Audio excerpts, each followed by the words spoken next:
A polícia informou que o meu marido tinha provocado um acidente mortal e fugido. Toda a família do meu marido ajoelhou-se a implorar-me que assumisse a culpa. A caminho de me entregar, recebi uma mensagem de um número desconhecido. Não vá. Verifique as câmaras do jardim. Bem-vindos ao nosso canal de histórias do entardecer. O som da campainha ecoou perto da meia-noite, insistente e violento, como se quisesse rasgar a noite silenciosa do bairro de vivendas de luxo em Cascais. Acordei sobressaltada, com o coração a bater descontroladamente no peito. Ao meu lado, o lugar de Miguel, o meu marido, continuava frio e vazio. Ele tinha dito que precisava de ir numa viagem de negócios urgente ao porto desde a tarde, pedindo-me para dormir cedo. Olhei para o relógio. Eram 23h30. Quem poderia ser a esta hora? Será que ele tinha voltado e se esquecido da chave? Uma vaga inquietação apoderou-se da minha mente. Uma sensação fria percorreu-me a espinha sem motivo aparente. Vesti apressadamente um robe fino e desci as escadas em bicos de pés. A campainha tocou novamente, desta vez com mais força, misturada com uma voz masculina autoritária que chamava por um nome que não consegui distinguir. Espreitei pelo olho mágico e o meu corpo gelou.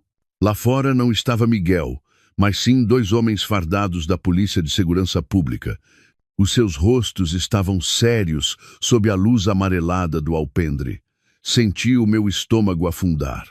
O que teria acontecido? Por que é que a polícia viria à minha casa à meio da noite? Milhares de perguntas rodopiavam na minha cabeça. Nenhuma com um bom presságio. A tremer, destranquei a porta, que se abriu lentamente.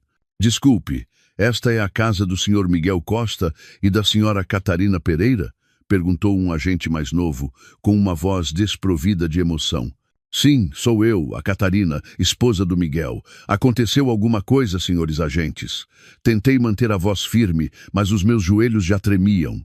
O polícia mais velho deu um passo em frente, olhando-me com compaixão. Senhora Catarina, lamentamos ter de informá-la. Há cerca de 2 horas na A1 ocorreu um grave acidente de viação.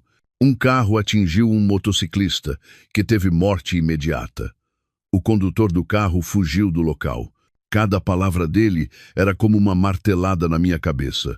Acidente, morte, fuga. As palavras aterrorizantes deixaram-me sem ar. Mas, o que é que isso tem a ver com a nossa casa? Gaguejei, agarrando-me a uma réstia de esperança de que fosse um engano. O agente olhou para mim, e o seu olhar foi como uma sentença. O carro envolvido no acidente, um Mercedes GLC preto com a matrícula AB12CD, está registrado em nome da senhora Catarina Pereira. O meu mundo desabou. O carro era de facto nosso. Miguel tinha o levado para o trabalho de manhã. Não pode ser. Cambaleei, agarrando-me à ombreira da porta para não cair. O meu marido, o Miguel, ele está numa viagem de negócios ao porto. Ele saiu esta tarde. Tem de haver um engano. Agarrei-me à mentira do meu marido como a uma tábua de salvação. Mas o polícia abanou a cabeça. Senhora, já verificamos as câmaras de vigilância. O carro saiu deste bairro às 19h de hoje. E segundo algumas testemunhas no local, o condutor era um homem. Senhora Catarina, por favor, diga-nos onde está o seu marido, Miguel Costa, neste momento. A pergunta deles soou como uma sentença de morte suspensa sobre a minha cabeça. Fiquei ali, em estado de choque, incapaz de responder. Se o carro saiu às 7 da noite, então a história de ir para o porto à tarde era mentira. Onde esteve ele? O que fez ele? E por quê? Por que fugiu? Naquele momento, o amor e a confiança que lhe dediquei durante 7 anos começaram a ruir. Sempre acreditei que ele era o homem mais perfeito do mundo, um marido talentoso que amava a sua esposa, um filho dedicado. Construímos juntos tudo o que tínhamos, a partir do nada. Ele era o meu céu, o meu mundo inteiro. Mas agora, o meu céu estava a desabar. Enquanto eu estava mergulhada no pânico, um táxi parou bruscamente em frente ao portão. A porta do carro abriu-se e os meus sogros entraram a correr, com os rostos transtornados. Catarina. O Miguel. O que aconteceu, minha filha? A minha sogra, a senhora Beatriz, agarrou-me os ombros, com a voz embargada. O meu sogro estava pálido, olhando para os dois polícias com um medo evidente. Onde está o nosso Miguel? Ele está bem?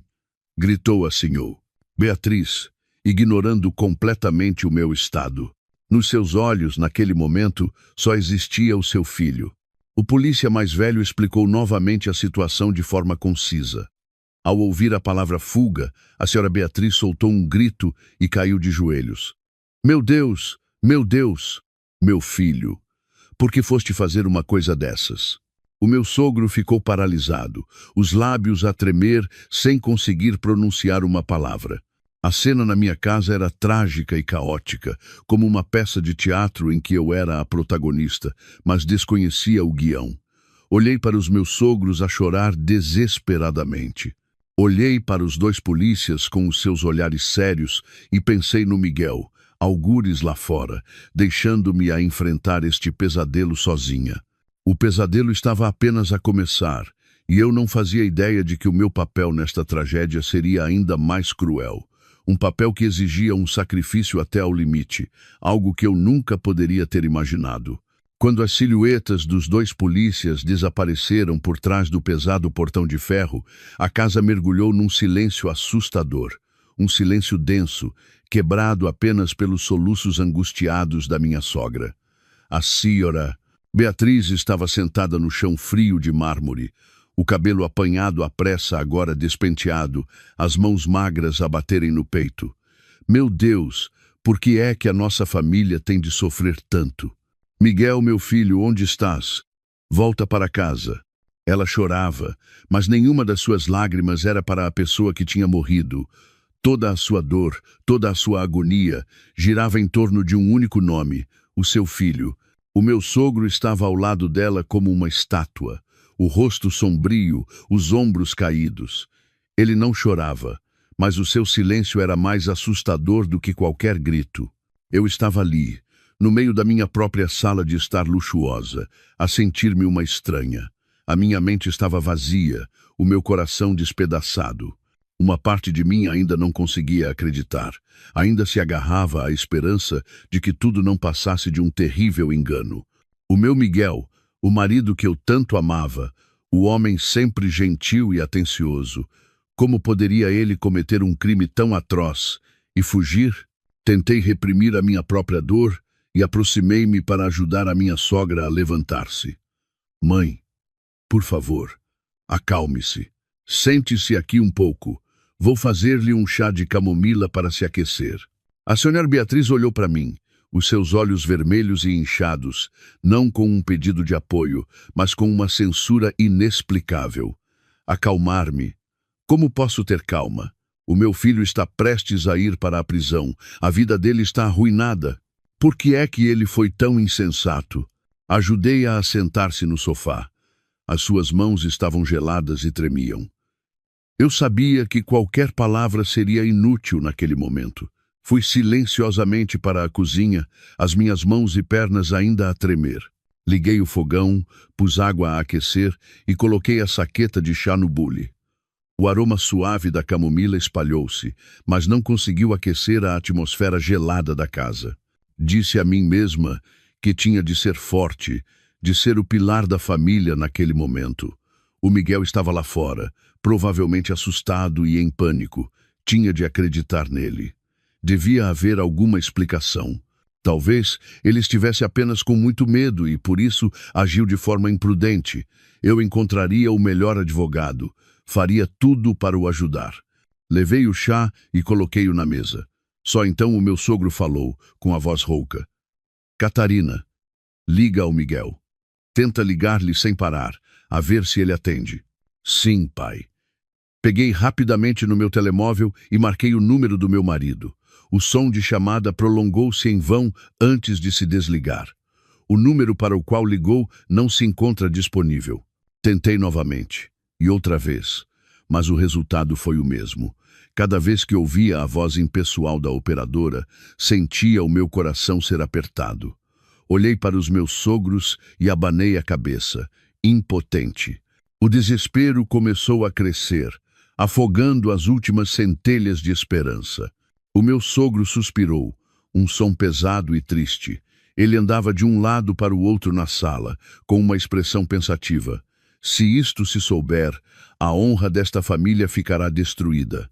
Os amigos, os parceiros de negócios, como é que eles nos vão olhar? Murmurou ele.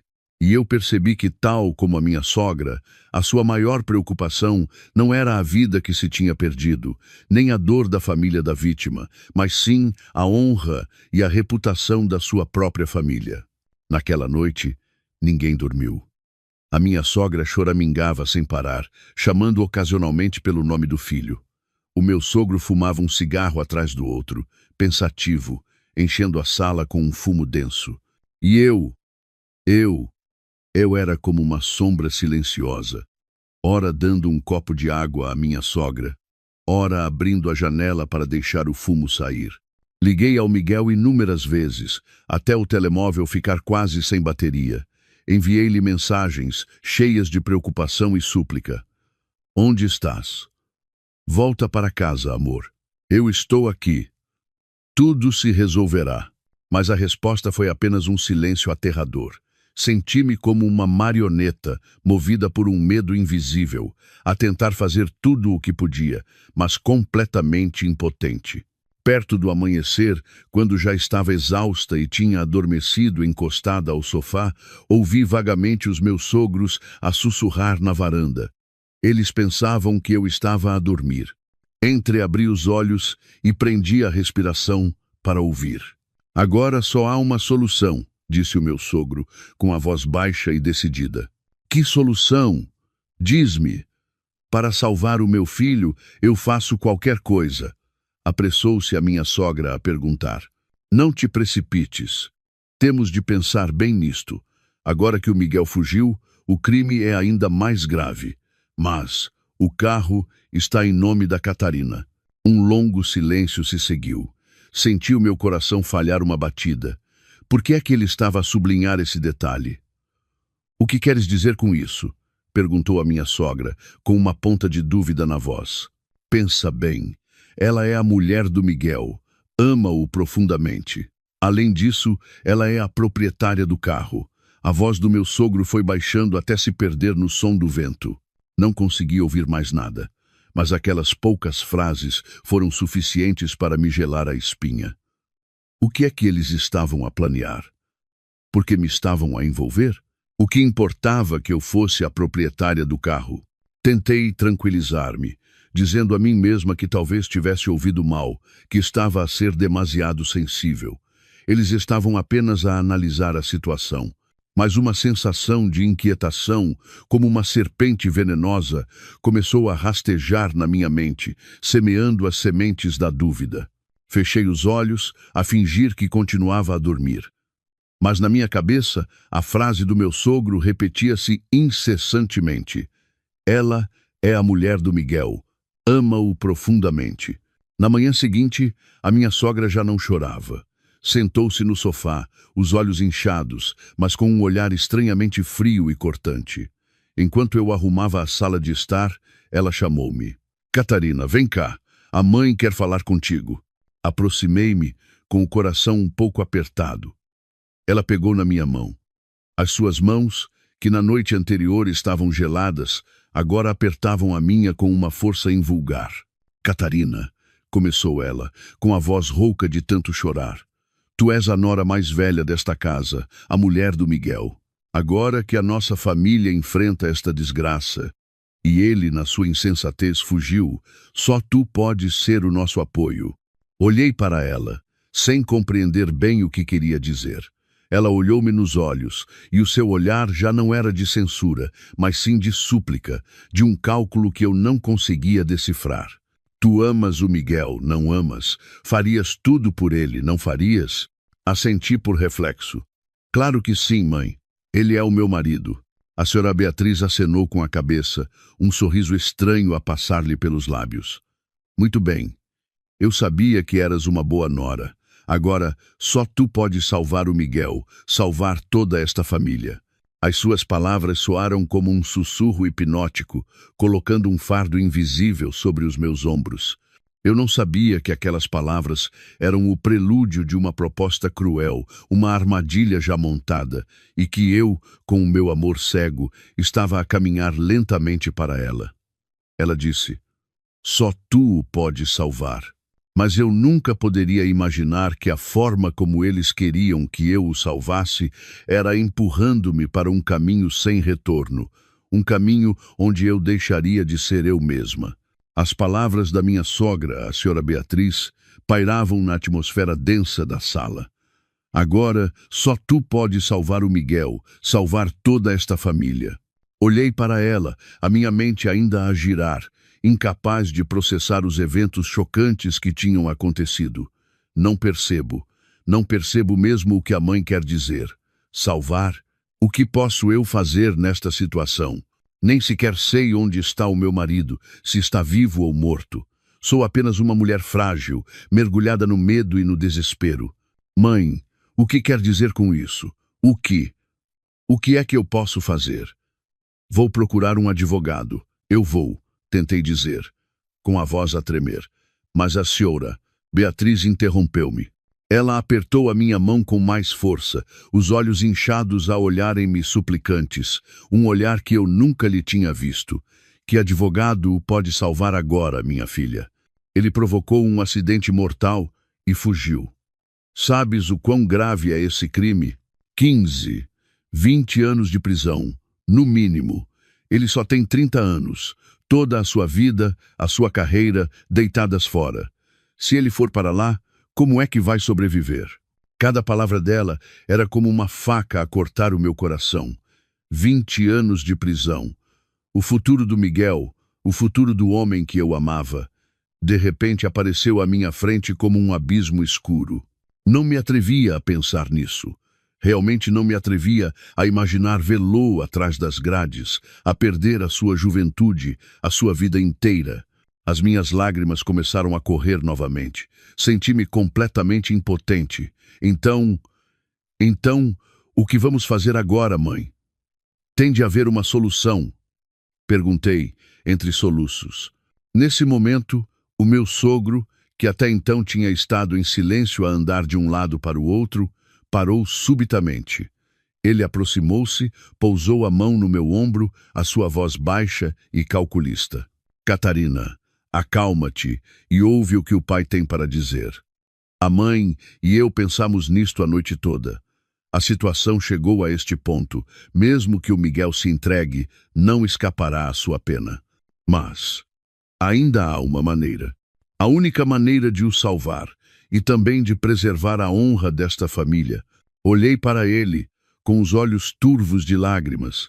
No meu desespero, as suas palavras soaram como a única tábua de salvação. Que maneira, pai?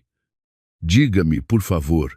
Se for para salvar o Miguel, eu faço qualquer coisa. Apressei-me a dizer, sem hesitar. Eu não sabia que essa minha frase era exatamente o que eles estavam à espera. O Sr. Arthur olhou para a sua esposa, trocando um olhar significativo, antes de se virar novamente para mim. Catarina, lembras-te em nome de quem está o carro? A sua pergunta deixou-me perplexa. Comecei a entender vagamente. Está em meu nome. Exatamente, assentiu ele. Legalmente, tu és a proprietária do veículo. Na hora do acidente, nenhuma testemunha conseguiu ver claramente o rosto do condutor. Apenas disseram que era um homem, mas isso foi um depoimento inicial, pode ser alterado. A minha garganta secou. Comecei a sentir falta de ar. Abanei a cabeça, um medo terrível apossou-se de mim. Pai, o que quer dizer? Não me assuste. Não há nada a temer, minha filha. A minha sogra voltou a pegar na minha mão. Desta vez, a sua voz era assustadoramente doce. Pensa bem. Tu és mulher. Tens um bom caráter. Nunca tiveste antecedentes criminais. Se te apresentares e disseres que eras tu quem estava a conduzir, que entraste em pânico e por isso fugiste depois do acidente, o tribunal terá isso em consideração para atenuar a pena. Já falamos com um advogado. No teu caso, o mais provável é que te seja aplicada uma pena suspensa. Pena suspensa. Entendes? Isso significa que não terias de passar um único dia na prisão, apenas ficarias sob vigilância por um tempo. Pena suspensa. Não ir para a prisão. As palavras soaram como uma canção de embalar hipnótica, tentando acalmar o meu terror. Mas eu não era uma criança. Eu sabia perfeitamente o que estava a ouvir. Eles queriam que eu, uma inocente, assumisse a culpa pelo filho deles. Queriam que eu carregasse o crime de homicídio por negligência. Não, não posso fazer isso, disse eu, a tremer, tentando libertar a minha mão da senhora Beatriz. Não era eu a conduzir, não posso mentir assim, é contra a lei. Além disso, os meus pais, a minha família, o que é que eles iriam pensar? A tua família, os teus pais, nós tratamos disso, disse o Sr. Arthur de forma decisiva. Diremos aos teus pais que esta é a melhor maneira de vos salvar aos dois. Nós daremos aos teus pais tudo o que precisarem. Não lhes faltará nada. Quanto à lei, não te preocupes. Já contactei um dos melhores escritórios de advogados de Lisboa. Eles tratarão de tudo. Indemnizarão a família da vítima com uma grande quantia de dinheiro para que eles retirem a queixa. Tudo será resolvido. Só precisas de te apresentar e assumir a culpa. Só com isso, salvas a vida do teu marido. Salvas a vida do teu marido. A frase ecoava na minha mente. Olhei para o rosto angustiado da minha sogra, para o olhar esperançoso do meu sogro e pensei no Miguel. Imaginei-o na prisão, o seu futuro brilhante a apagar-se. O meu coração doía. Nos últimos 7 anos, ele sempre me protegeu, me amou, nunca me deixou sofrer. Agora que ele estava em apuros, como poderia eu virar-lhe as costas? Mas e eu? E a minha vida? Mesmo com uma pena suspensa, seria uma mancha que nunca poderia ser apagada. Teria de viver com isso para sempre. Vendo a minha hesitação, a senhora Beatriz começou a chorar ainda mais desesperadamente. Catarina, eu imploro-te, ajoelho-me aos teus pés, salva o meu Miguel. Ele é o meu único filho, a minha vida. Se alguma coisa lhe acontecer, eu também não conseguirei viver. Ela realmente tentou ajoelhar-se, mas o meu sogro a impediu. Aquela cena, aquelas súplicas, aquelas lágrimas, tudo era como uma rede invisível a apertar-me. O amor, a compaixão, a responsabilidade de uma esposa, tudo gritava dentro da minha mente, lutando contra a razão e o medo. Senti-me como se estivesse à beira de um precipício. De um lado, a minha própria segurança, do outro, o futuro do homem que eu amava. E eles, a minha família por afinidade, estavam atrás de mim, a empurrar-me lentamente para o abismo. Eu estava ali, sentada no meio daquela sala fria, entre súplicas, lágrimas e cálculos cruéis. Sabia que a minha decisão iria mudar não só a minha vida, mas também seria a medida final dos nossos 7 anos de casamento. A proposta deles não era apenas um sacrifício, era uma troca, e eu não sabia que, qualquer que fosse o caminho que escolhesse, eu já tinha perdido este jogo desde o início. Olhei para os rostos dos meus sogros. Eles esperavam que eu dissesse as palavras que eles queriam ouvir, mas no fundo dos seus olhos eu não via apenas sofrimento, via outra coisa. Uma frieza assustadora.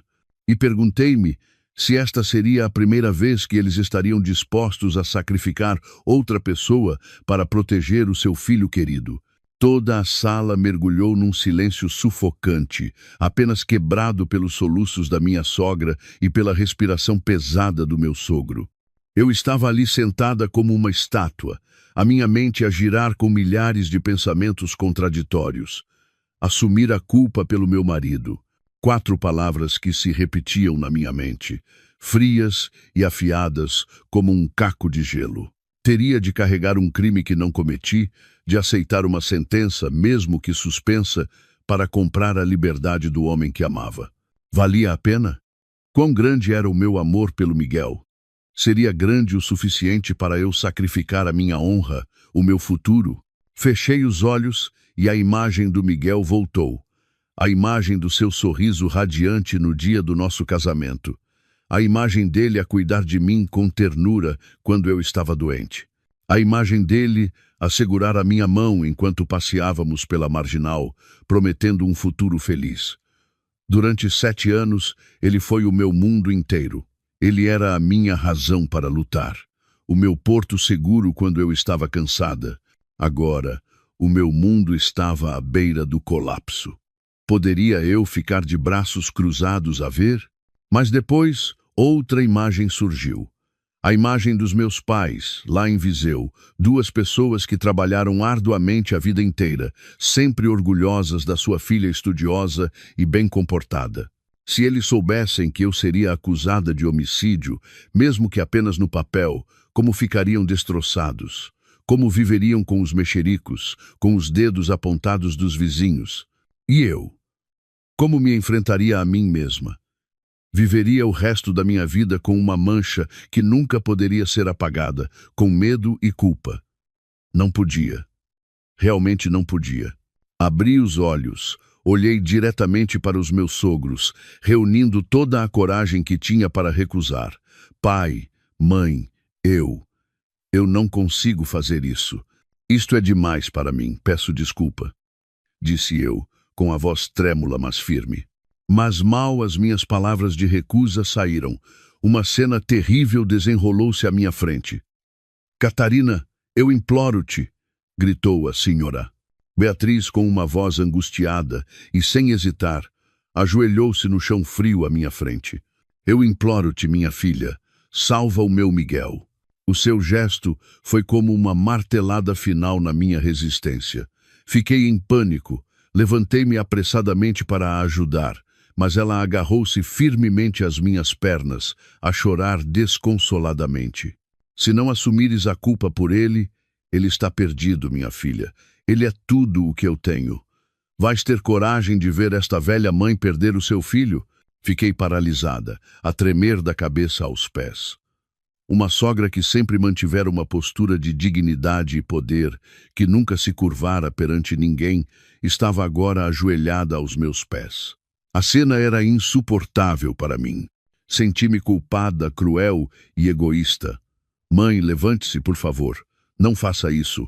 Tentei puxá-la, mas ela recusou-se a mover-se. E então, o que me fez desmoronar completamente aconteceu. O meu sogro, o Sr. Arthur, o homem que sempre manteve uma expressão fria e imponente, também se ajoelhou lentamente ao lado da sua esposa. Catarina, disse ele, com a voz rouca e cheia de angústia, sei que esta proposta é demasiado cruel para ti, mas agora, para além de ti, ninguém o pode salvar. Nós já estamos velhos, não nos resta muito tempo de vida. Ele é a nossa única esperança. Pedimos-te, em nome dos 7 anos que passaram, em nome do amor que o Miguel sempre te dedicou, salva-o desta vez. 2 pessoas, 2 pais, ajoelhados à minha frente, a chorar, a implorar. O que mais podia eu fazer? Toda a resistência dentro de mim se desfez. A minha razão foi completamente derrotada pela emoção e pela compaixão. Senti que não estava a fazer uma escolha, mas a ser empurrada para um caminho único, sem saída.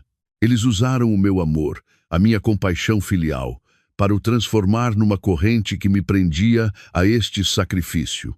Eu aceito. As 2 palavras saíram da minha boca, leves como um suspiro, mas pesadas como uma tonelada. Mal terminei de falar. A minha sogra parou de chorar instantaneamente. Ela e o meu sogro levantaram-se juntos, com uma expressão de alívio estranho. Que bom, minha filha, que bom, disse a senhora. Beatriz, agarrando a minha mão, a sua voz tinha recuperado a frieza habitual, mas continha uma alegria que não conseguia esconder. Eu sabia que eras uma boa nora. Não te preocupes, não te deixaremos sofrer. Nós trataremos de tudo. Eles apressaram-se a ajudar-me a sentar. Serviram-me água, perguntaram-me se precisava de alguma coisa. A mudança rápida de atitude deles deu-me uma sensação estranha, uma vaga inquietação. Mas no meu estado de confusão, já não tinha clareza para pensar mais a fundo. Só sabia que tinha acabado de assinar um pacto com o diabo, e o que eu apostei foi a minha vida inteira. Nos dias seguintes, tudo aconteceu rapidamente, como um furacão. O meu sogro contratou de facto uma equipa de advogados de topo. Eles vieram ter comigo, instruíram-me sobre o que dizer, como responder às perguntas da polícia. Criaram um guião perfeito. Naquela noite, o Miguel e eu tínhamos discutido. Eu, zangada, saí de casa e peguei no carro. Como o meu estado de espírito não era o melhor e estava escuro, acabei por causar o acidente. Por estar em pânico, fugi e depois liguei ao meu marido a pedir ajuda. O Miguel, por amor à esposa, concordou em esconder-se temporariamente, esperando que eu me entregasse para depois resolvermos tudo juntos. Todos os detalhes foram calculados de forma lógica, sem falhas. Eles até me disseram para chorar, para parecer verdadeiramente arrependida. A minha família, por afinidade, também começou a representar a sua parte. Pediram dinheiro emprestado a toda a gente, reunindo uma grande quantia. O meu sogro disse que era para indemnizar a família da vítima, para que eles escrevessem uma carta a pedir a redução da minha pena. Vê-los a correr de um lado para o outro deu-me algum consolo. Talvez eles estivessem realmente a fazer o seu melhor para me proteger. Talvez o meu sacrifício valesse a pena. E então, o dia em que me devia entregar chegou. Naquela manhã, a minha sogra preparou-me pessoalmente uma canja de galinha especial. Deu-me inúmeras recomendações, dizendo para eu não me preocupar, que os pais tratariam de tudo. Ela até me pôs na mão um cartão de débito, dizendo que tinha algum dinheiro para as minhas despesas. O meu sogro deu-me uma palmada no ombro, dizendo que esta família me devia a vida. Despediram-se de mim à porta do carro, numa cena de choro comovente. Sentei-me no táxi, a caminho da esquadra da polícia. O meu coração estava pesado. Olhei pela janela. Lisboa continuava movimentada, mas aos meus olhos tudo era cinzento. Eu estava prestes a abdicar da minha liberdade, prestes a carregar uma sentença. Disse a mim mesma que estava a fazer isto por amor, pela família, mas por que é que não sentia qualquer paz de espírito? A sensação de inquietação daquela noite voltou, mais forte do que nunca. Senti que me estava a escapar alguma coisa, um detalhe importante nesta peça perfeita. Mas o quê? Não conseguia descobrir. Só sabia que estava num caminho sem retorno. E não sabia que, mesmo tendo aceito sacrificar tudo, o preço que eu teria de pagar ainda não tinha terminado. Seria muito mais caro. Porque nesta peça, o meu papel não era apenas o de uma substituta, mas também o de um peão. Um peão que, depois de cumprir a sua missão, seria descartado sem a menor piedade. O táxi avançava pela estrada que eu pensava ser um caminho de sentido único para o fim da minha liberdade. Sentei-me imóvel no banco de trás, os olhos vazios a observar a paisagem apressada de Lisboa a passar pela janela. O sol da manhã brilhava por entre as folhas das árvores, dançando nos passeios. O fluxo de pessoas apressava-se para começar um novo dia. Eles tinham empregos, futuros, planos. E eu estava a caminho de um lugar onde o meu futuro seria decidido por uma mentira, uma sentença pré-arranjada. O meu coração estava tão pesado que sentia o peito a ser esmagado por uma pedra. Mal conseguia respirar. Tinha dito a mim mesma centenas, milhares de vezes, que estava a fazer isto pelo Miguel, pelo nosso amor de 7 anos. Lembrei-me do dia em que ele me pediu em casamento numa praia cheia de estrelas. Ele disse que eu era a coisa mais preciosa que a vida lhe tinha dado, que passaria o resto da sua vida a proteger-me e a cuidar de mim. Então, agora que ele estava em apuros, talvez sacrificar-me um pouco por ele fosse a coisa certa a fazer. Mas a minha razão gritava que isto estava errado, que era uma loucura, Eu estava a destruir a minha própria vida com as minhas próprias mãos. Esta mancha, mesmo com uma pena suspensa, seguir-me-ia para o resto da vida. E os meus pais? E os meus amigos, como me olhariam? E eu mesma, todas as manhãs ao acordar, ainda teria coragem de me olhar ao espelho? Senti-me como uma mariposa, sabendo que à sua frente estava uma chama ardente, mas ainda assim a atirar-se cegamente para ela, apenas pela luz bruxuleante do amor. Tentei afastar os pensamentos negativos. Lembrei-me da cena de choro dos meus sogros no dia anterior. Eles ajoelharam-se, imploraram-me. Deviam estar a sofrer muito, desesperados. Prometeram cuidar de mim, não me deixar sofrer. Tentei acreditar nessas promessas, agarrando-me a elas como um último consolo. Mas, no fundo do meu coração, a vaga sensação de inquietação não desaparecia. Havia algo de errado, uma artificialidade nas lágrimas da minha sogra, um cálculo frio no olhar do meu sogro que eu não conseguia explicar. "Menina, estamos quase a chegar", disse o motorista, trazendo-me de volta à realidade. Olhei para cima e vi o imponente edifício cinzento da esquadra da Polícia de Segurança Pública à minha frente. O meu coração começou a bater descontroladamente. Era aqui. Mais alguns passos e eu cruzaria aquele portão, e a minha vida viraria uma nova página, uma página escura. Apertei a alça da minha mala, as mãos a suar frio. Respirei fundo, tentando reunir as últimas forças. Eu tinha lhes prometido, não podia voltar atrás. Exatamente no momento em que o carro abrandou, preparando-se para encostar, o telemóvel na minha mala vibrou com um som baixo. Uma nova mensagem. Por reflexo, abri o telemóvel para ver. Talvez fosse uma mensagem dos meus sogros a dar-me mais uma palavra de encorajamento, mas não. No ecrã estava um número de telefone completamente desconhecido, um número que não estava nos meus contactos.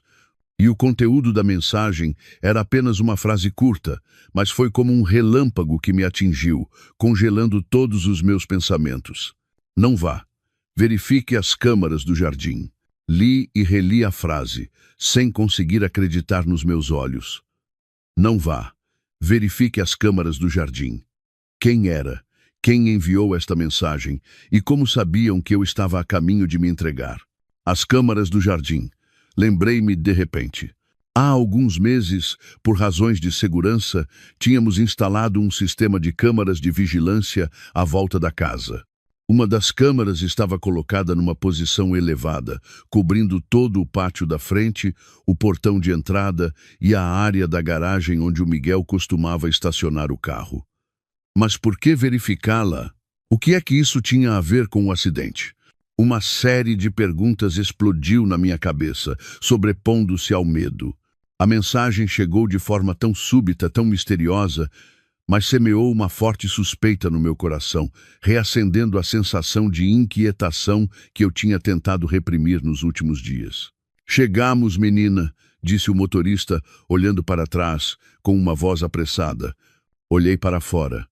O portão de ferro da esquadra estava a apenas alguns metros de distância. Conseguia ver as silhuetas dos agentes da polícia a andar lá dentro. Se eu saísse do carro, tudo estaria perdido. A promessa à família do meu marido, a imagem do Miguel a sofrer na prisão, tudo girava na minha mente. Mas a frase no ecrã do telemóvel era como uma ordem, um aviso de uma força invisível. "Verifique as câmaras do jardim." Não era um conselho vago. Apontava para uma prova específica. Isso significava que naquela gravação havia algo que eu precisava de saber, algo que a família do meu marido tinha deliberadamente escondido. A razão e a emoção lutavam ferozmente dentro de mim. O que devia fazer agora? Acreditar numa mensagem anônima ou continuar neste caminho de sacrifício cego? Olhei para o edifício da polícia. Um símbolo de justiça. Mas hoje, se eu entrasse, tornar-me-ia uma mentirosa, cúmplice na distorção da justiça. Não, eu não podia.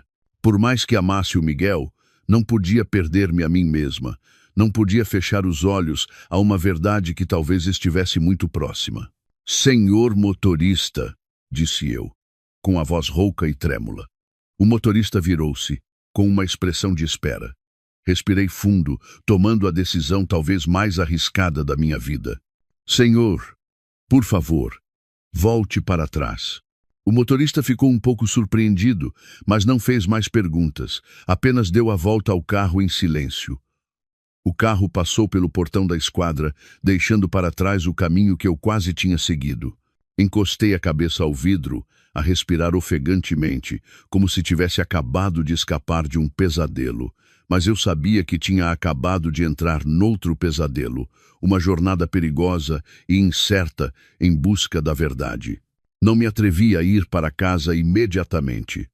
Os meus sogros estariam certamente lá, à espera de notícias minhas. Se eu voltasse, eles suspeitariam imediatamente. Pedi ao motorista para me levar a um pequeno café escondido numa rua estreita. Precisava de um lugar sossegado para pensar, para juntar as peças.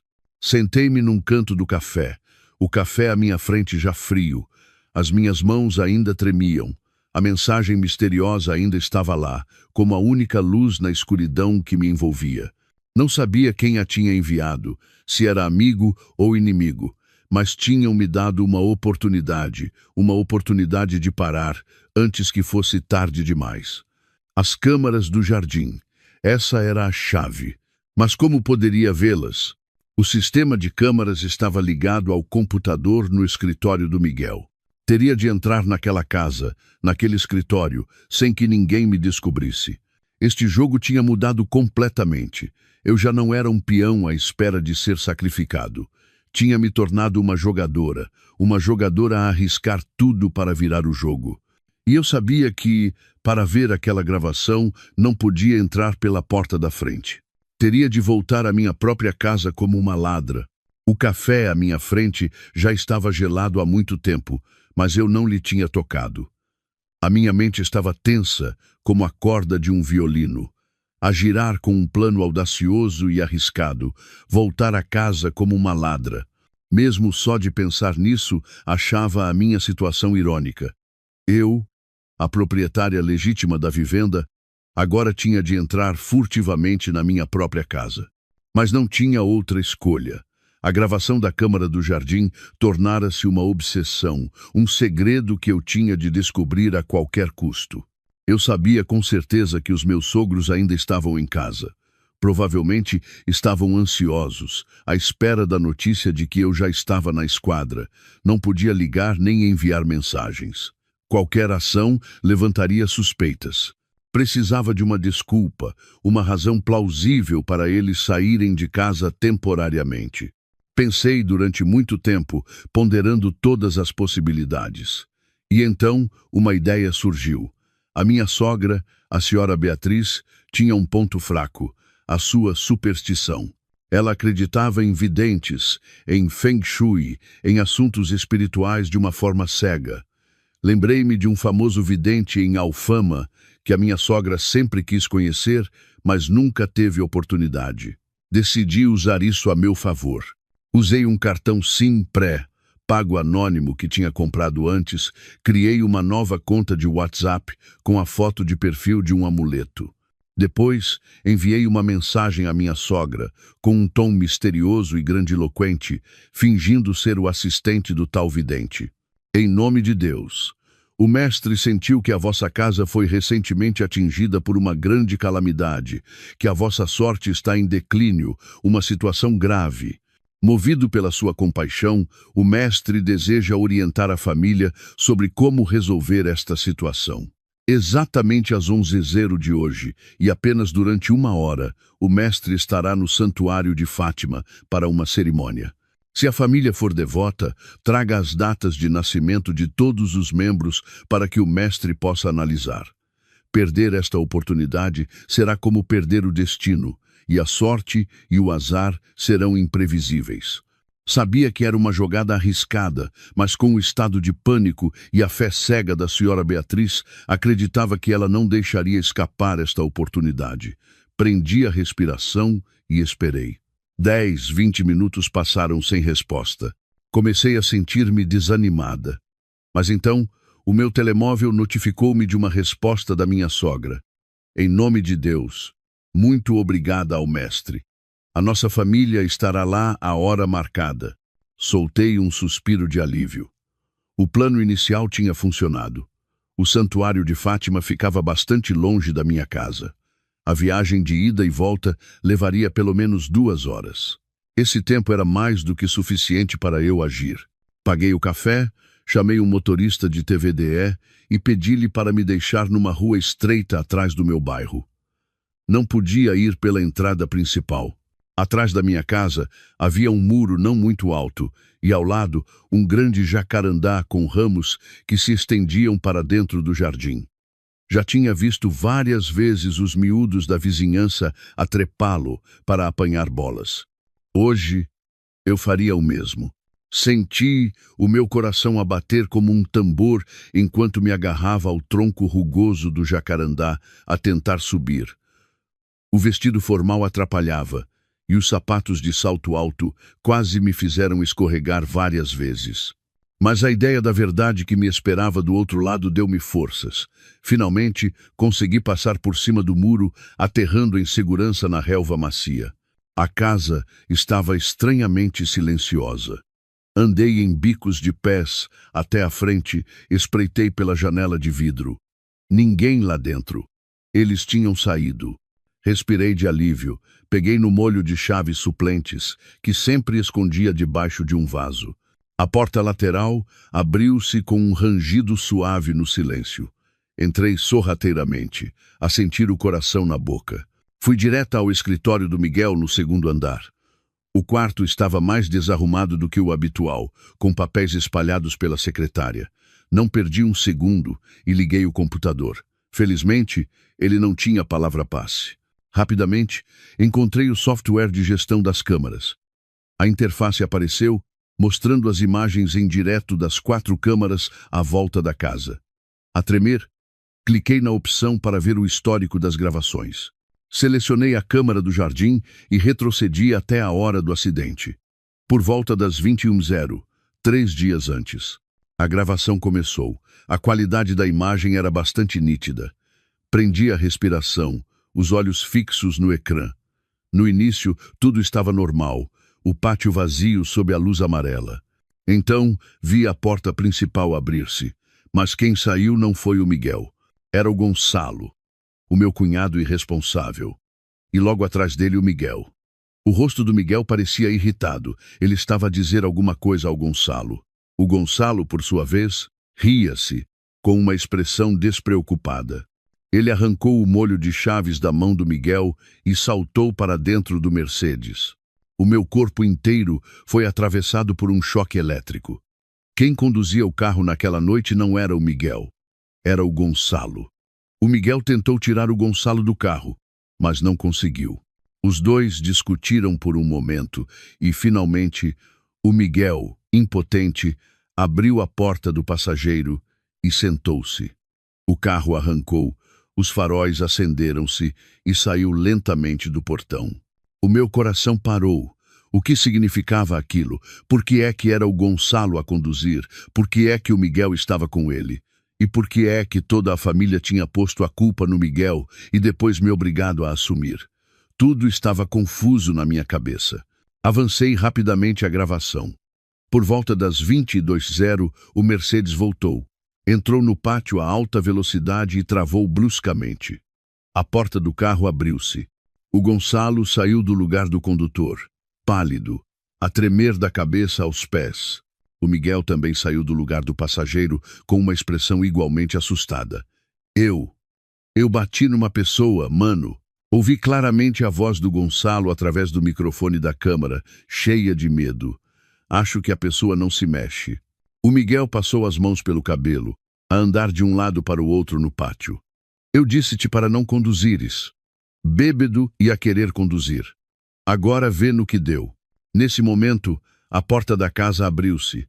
Os meus sogros saíram a correr. Provavelmente tinham ouvido o barulho. O que se passa? Perguntou a senhora Beatriz. Em pânico. O Gonçalo desatou a chorar e contou tudo. Ao ouvir, o rosto da senhora Beatriz ficou pálido, mas ela não repreendeu o Gonçalo. Em vez disso, virou-se para o Miguel, com um olhar frio. Tu também estavas no carro? Sim, eu tentei impedi-lo, mas ele não me ouviu, gaguejou o Miguel. E então, ouvi uma frase tão cruel e fria que o sangue nas minhas veias gelou. A minha sogra, a senhora Beatriz, olhou fixamente para o Miguel e disse: agora só há uma solução. Tens de fugir imediatamente. Deixa o resto com a mãe. O Gonçalo não pode ter problemas. O futuro dele ainda é longo. Fiquei paralisada em frente ao ecrã. A verdade inteira tinha sido revelada, uma verdade ainda mais horrível e cruel do que eu poderia imaginar. Não foi o Miguel que causou o acidente, foi o Gonçalo. E não foi o Miguel que fugiu por vontade própria, foi por ordem da sua própria mãe. Toda esta peça, desde a fuga do Miguel até a tentativa de me culparem, tudo não passava de uma conspiração montada pela minha sogra, apenas para proteger o seu filho mais novo, o seu favorito. Eu tinha sido enganada. Todos nós, incluindo o Miguel, éramos apenas peões no plano dela. Senti uma onda de náuseas, nojo, raiva e uma dor imensa. Eu estava disposta a sacrificar a minha vida para salvar um marido, para proteger uma família. Mas afinal, eles nunca me consideraram parte da família. Viam-me apenas como uma ferramenta, um bode expiatório conveniente. A tremer, estendi a mão para clicar no botão de guardar o vídeo. Exatamente nesse momento, ouvi o som familiar de um carro a aproximar-se do portão. O meu coração saltou-me do peito. Eles tinham voltado mais cedo do que eu previra. O que devia fazer agora? A pen USB com o vídeo ainda estava ligada ao computador, e eu estava presa na minha própria casa com uma verdade mortal nas mãos. O som do motor do carro familiar, cada vez mais próximo, cada vez mais nítido, soava como as batidas da morte à porta. Fiquei paralisada em frente ao ecrã do computador, onde o vídeo incriminador ainda estava a ser processado. Eles tinham voltado. Por que é que voltaram tão cedo? O meu plano teria sido descoberto ou era apenas uma coincidência cruel? Não tive tempo para pensar. O pânico atingiu o seu auge, toldando a minha razão. Olhei desesperadamente à volta da sala, à procura de uma saída. A porta principal? Impossível eu deparar-me-ia com eles imediatamente. A janela? Este escritório ficava no segundo andar. Saltar seria suicídio. Eu estava presa na armadilha em que eu própria tinha entrado. O som do portão de ferro a abrir-se ecoou, estridente e sinistro. Ouvi o carro a entrar na garagem e depois o som das portas a fechar. Eles estavam lá, embaixo. Em poucos minutos, talvez segundos, eles entrariam. Olhei fixamente para a pen USB ainda ligada ao computador. A prova era a única prova que podia desmascarar o crime deles, que me podia tirar deste pesadelo. Não podia deixá-la cair nas mãos deles. Num reflexo quase inconsciente, corri para o computador, a mão a tremer enquanto movia o rato. Tinha de copiar aquele vídeo, de o tirar dali. Mas a barra de progresso da cópia movia-se com uma lentidão torturante. Cada percentagem que passava parecia uma eternidade. Por que é que o santuário estava tão vazio hoje? Não vi mestre nenhum. Será que fomos enganadas? A voz queixosa da minha sogra ecoou do andar de baixo, já perto do início das escadas. O meu coração parecia querer saltar do peito.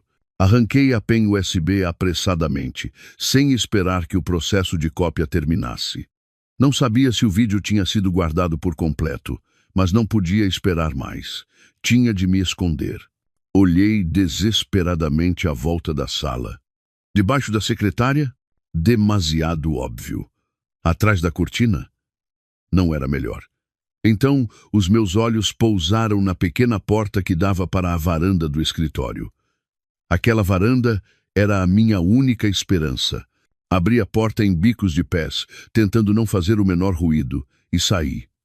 A varanda era bastante estreita, com espaço apenas para alguns vasos. Encostei-me à parede fria, escondendo-me atrás de um grande vaso de jiboia, com o coração a mil. Prendi a respiração, a escutar todos os movimentos lá de dentro. Os passos já estavam no segundo andar, cada vez mais perto. A porta do escritório abriu-se.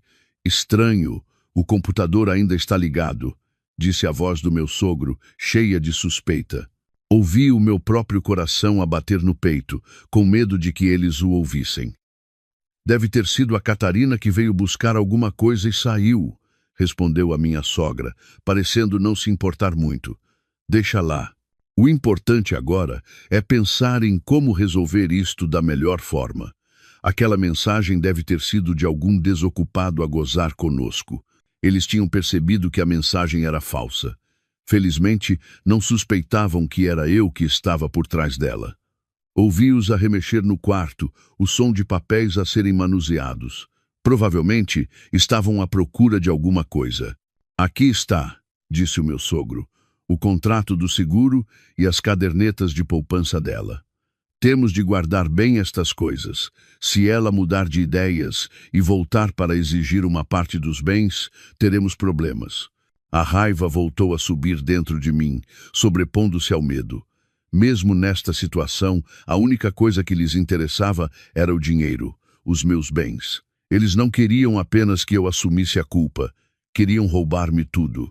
Eles ficaram no quarto por mais algum tempo, a discutir como contactar o advogado, como conseguir uma pena mais leve para mim. Cada palavra que diziam era uma faca no meu coração já ferido. Eu estava na varanda e começou a chuviscar. As gotas frias caíam na minha pele, mas não conseguiam arrefecer a fogueira no meu coração.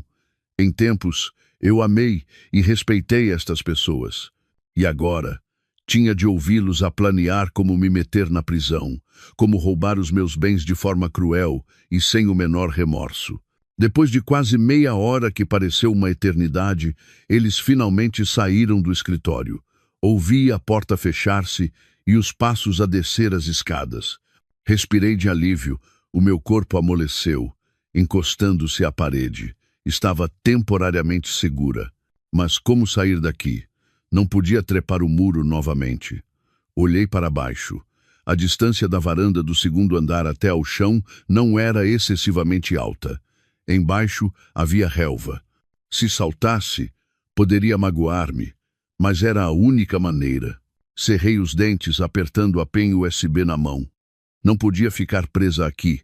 Tinha de levar esta verdade para fora. Passei por cima da varanda, o coração a bater descontroladamente. Fechei os olhos, larguei-me e senti o meu corpo a cair no vazio. Baque! Aterrei de pé e uma dor aguda atravessou o meu tornozelo esquerdo. Caí desamparada na relva molhada. Doía. Doía tanto que as lágrimas me correram pelo rosto. Tentei levantar-me, mas o tornozelo já estava inchado, impossibilitando-me de me manter de pé. Tinha torcido ou, pior, partido um osso.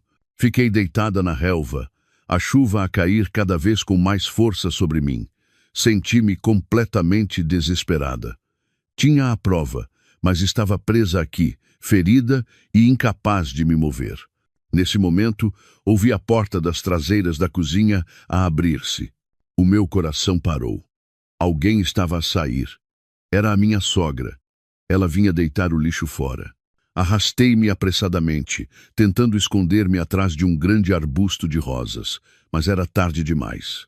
O olhar dela encontrou-me.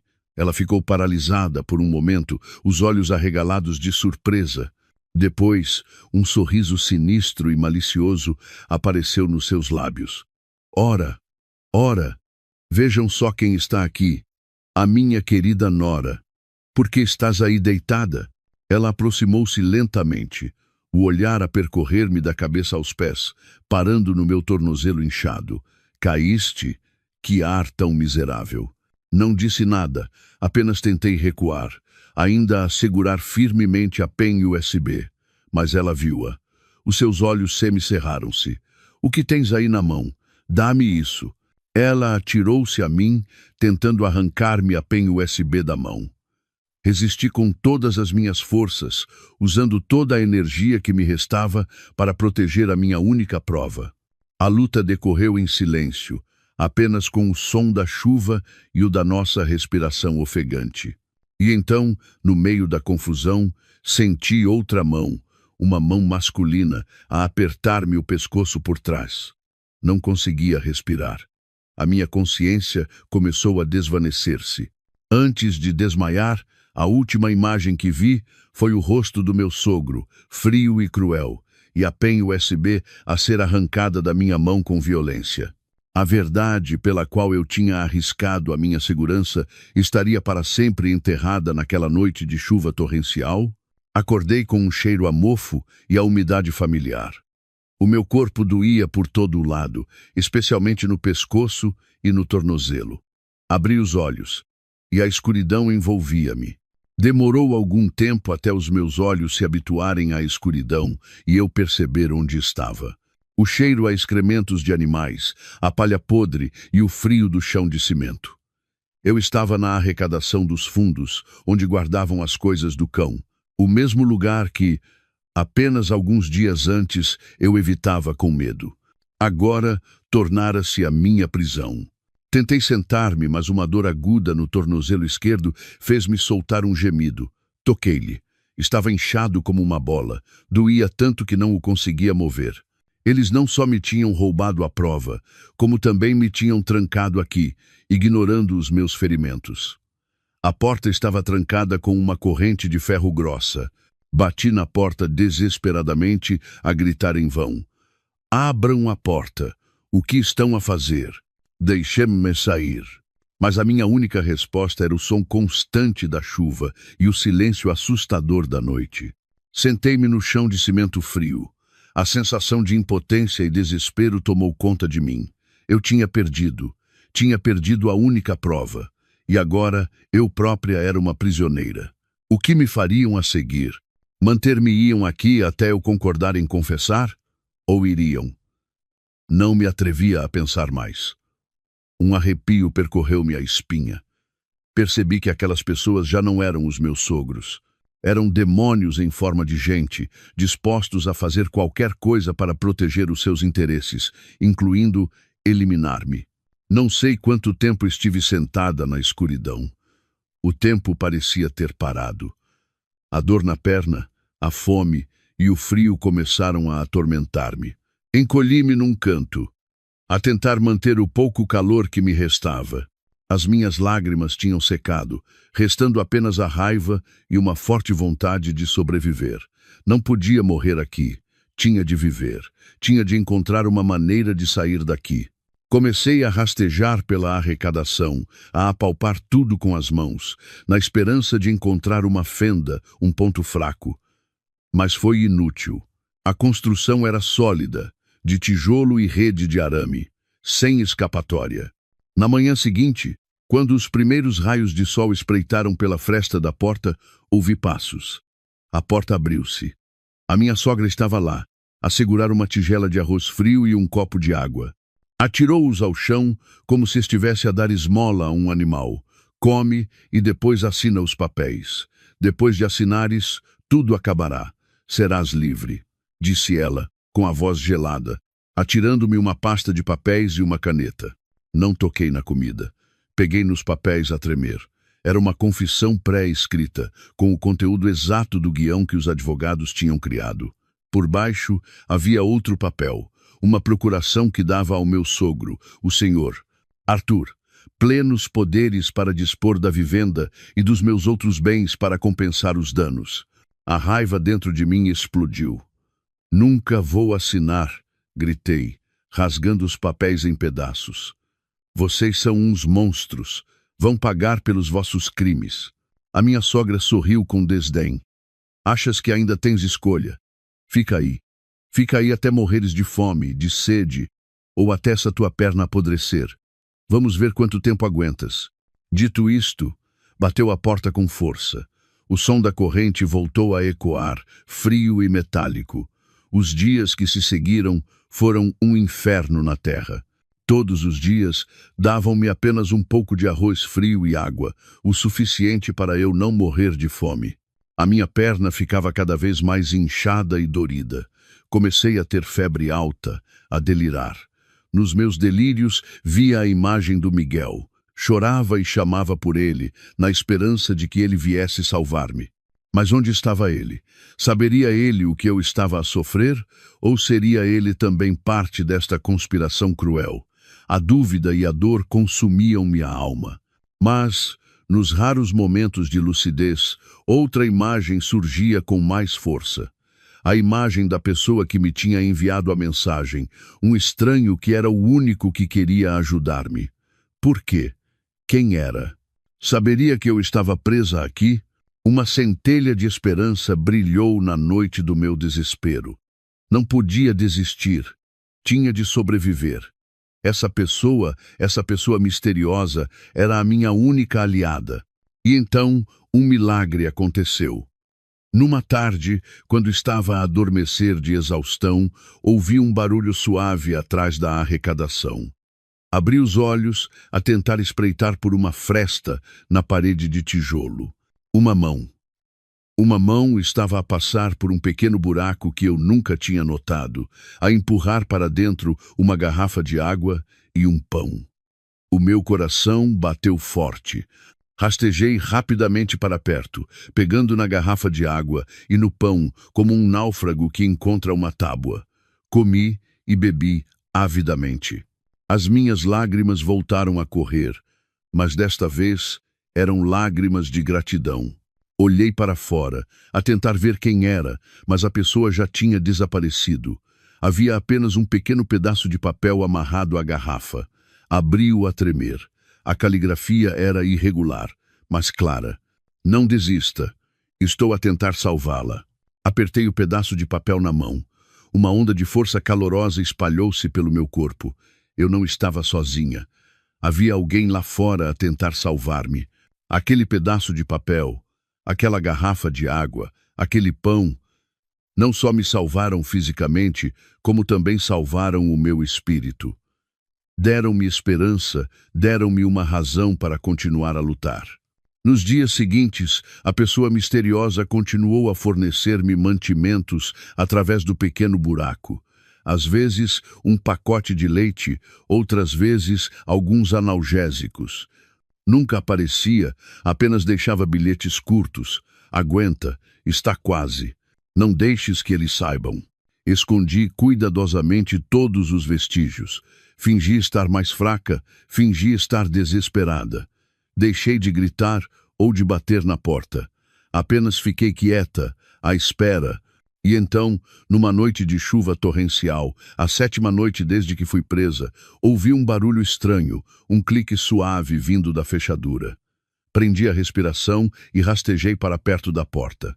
A pesada corrente de ferro foi removida. A porta abriu-se lentamente. Uma figura alta, vestida com uma gabardina que cobria a cabeça, apareceu na ombreira da porta. A pessoa fez-me sinal para ficar em silêncio e depois baixou-se para me pegar as costas. Não sabia quem era. Apenas senti o calor e a firmeza das suas costas. Levou-me às costas pela chuva, contornando a casa por trás, trepando o muro que eu já tinha trepado. Um carro esperava na rua estreita. A pessoa colocou-me gentilmente no banco de trás, deu-me um telemóvel e um cobertor quente. Antes de fechar a porta do carro, a pessoa disse uma frase, a sua voz profunda e surpreendentemente familiar. Vá. Nesta morada haverá alguém para ajudar. Depois, a pessoa virou-se e desapareceu na chuva. Sentei-me no carro, chocada e incrédula. Aquela voz. Eu já a tinha ouvido algures, mas não tive tempo para pensar. O carro arrancou, levando-me para longe daquele inferno. Olhando para a vivenda desfocada pela chuva, eu sabia que este jogo ainda não tinha terminado. Estava apenas a recomeçar. Mas desta vez, eu já não era um peão solitário. Tinha um aliado misterioso. E eu não fazia ideia de que a relação entre ele e a família do meu marido era ainda mais complexa e profunda do que eu poderia imaginar. O carro avançava pela cortina branca de chuva, deixando para trás a vivenda que guardava as memórias mais horríveis da minha vida. Eu ainda tremia, não de frio, mas de um choque que ainda não se dissipara. Quem era aquele homem misterioso? A sua voz era ao mesmo tempo estranha e estranhamente familiar, ecoando na minha cabeça.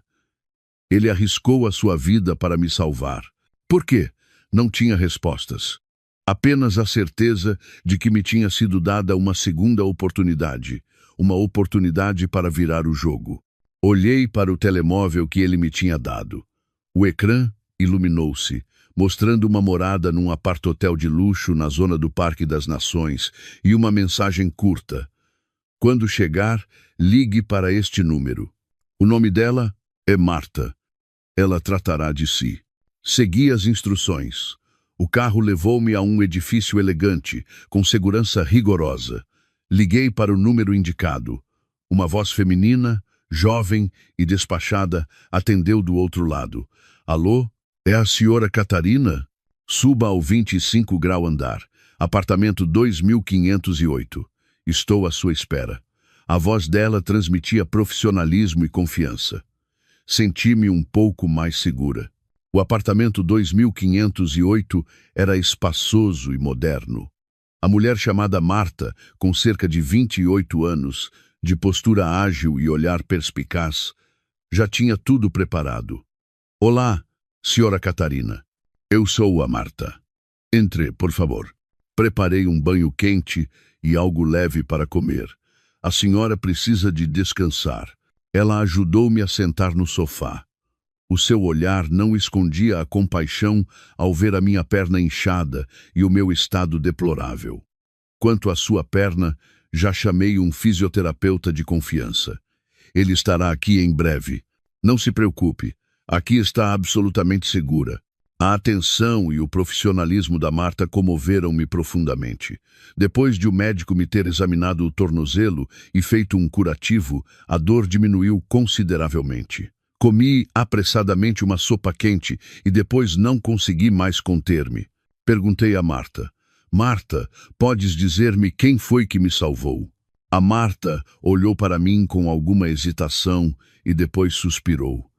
Peço desculpa, senhora Catarina.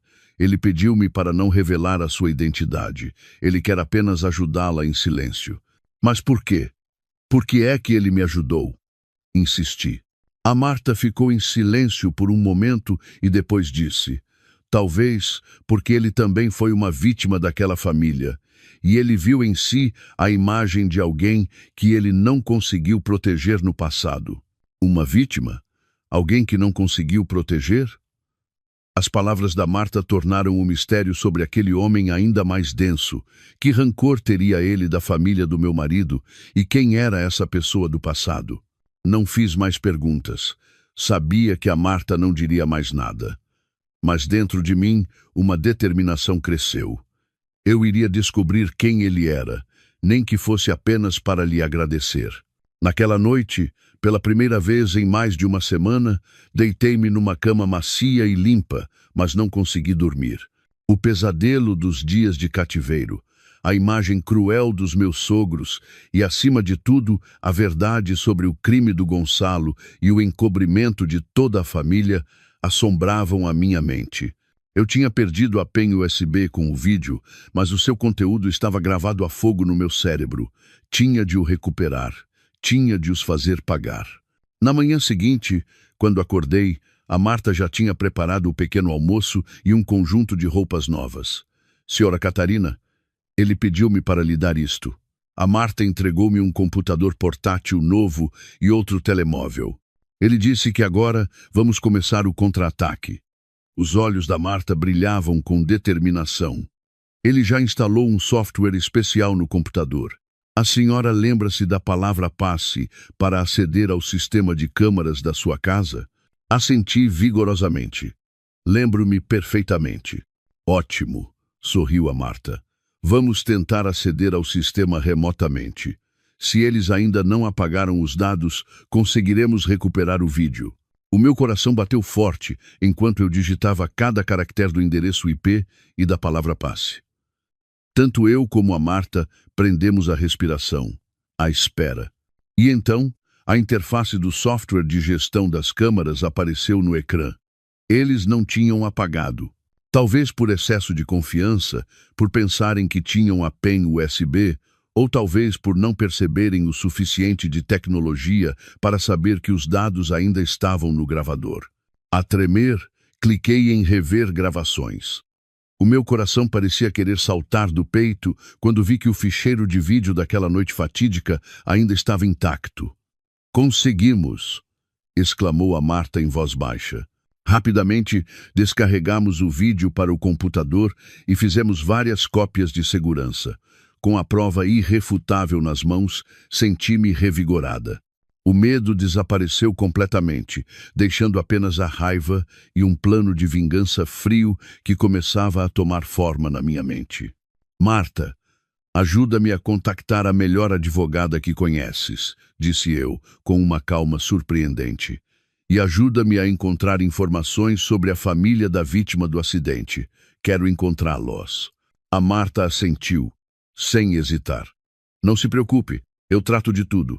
Nos dias seguintes, o apartamento 2508 tornou-se o nosso quartel-general secreto.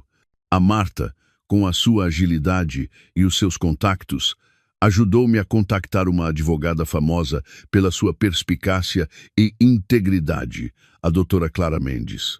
Depois de ver o vídeo e de ouvir toda a minha história, a doutora Mendes disse com firmeza: "Senhora Catarina, não se preocupe. Com esta prova, não só podemos desmascarar o crime deles, como também podemos fazer com que a indemnizem devidamente, tanto material como moralmente."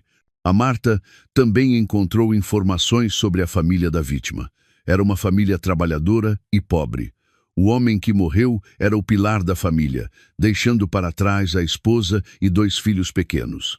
A notícia do acidente tinha saído nos jornais, mas apenas como uma pequena nota, e a informação de que o culpado tinha fugido não tinha sido amplamente divulgada.